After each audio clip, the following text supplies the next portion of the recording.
Hello guys, welcome to my YouTube channel.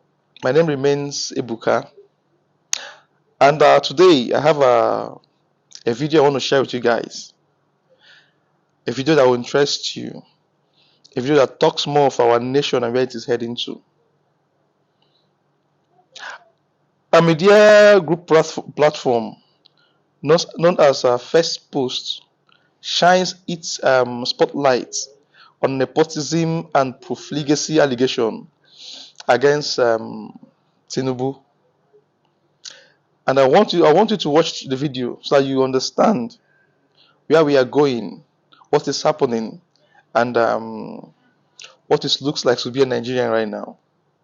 You need to watch this video so you will understand the route we are traveling. I know that things are already hard this moment. Now all Nigerians are already suffering. Everybody's suffering. The hardship is really pinning down on us, but we need to still remain steadfast and pray we get out of this in a short while. Though that we being savaged from this looks so unreal, and I don't know how, I'm only hoping, but I am not seeing the reality of we coming out of this in a short while. But I just pray it happens, let a miracle happens. So please, I would like you to watch the video. Let me get your reaction in the comment section, and please subscribe, like, and share my videos.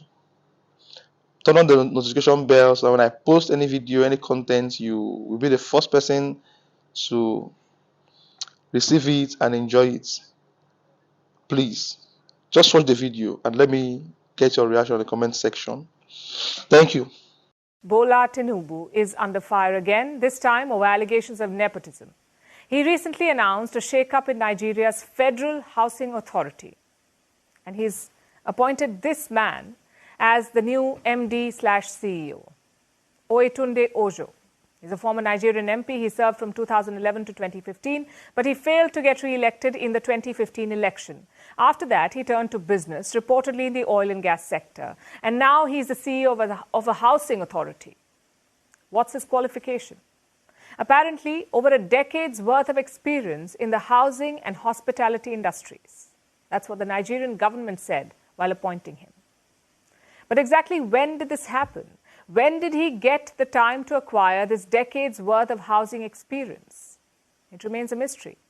But the Nigerian government insists that he is the best man for the job. Of course, they need to hype up his credentials to deflect from his other big achievement. And what's that? Being married to Fola Shade Tinubu, the oldest daughter of President Bola Tinubu. Nepotism is never good for optics after all, and the last thing Tinubu needs is another scandal. The Nigerian president has been racking up controversies ever since he took office. The last one was about an oil field, an offshore oil block called OPL 245. It was a disputed field bought by European oil giants Eni and Shell.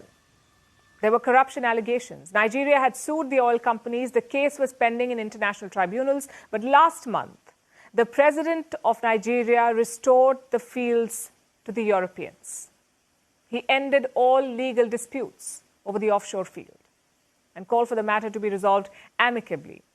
Now, you can choose to look at this as Tinubu moving forward, as him dropping a long dispute and getting back to business.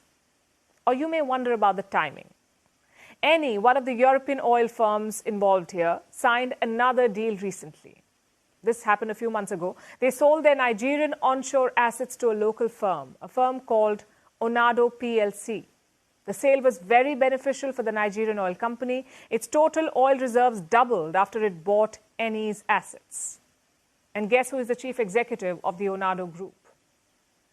A man called Adewale Tinubu, or Wale as he's popularly known. The last name is not a coincidence.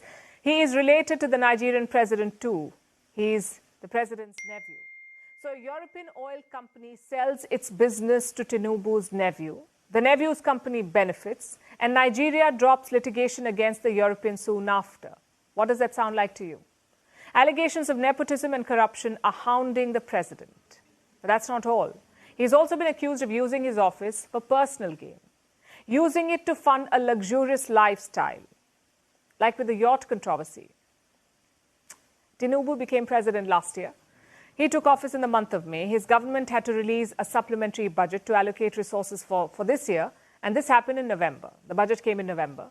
But while the budget was being discussed, an anomaly came to light.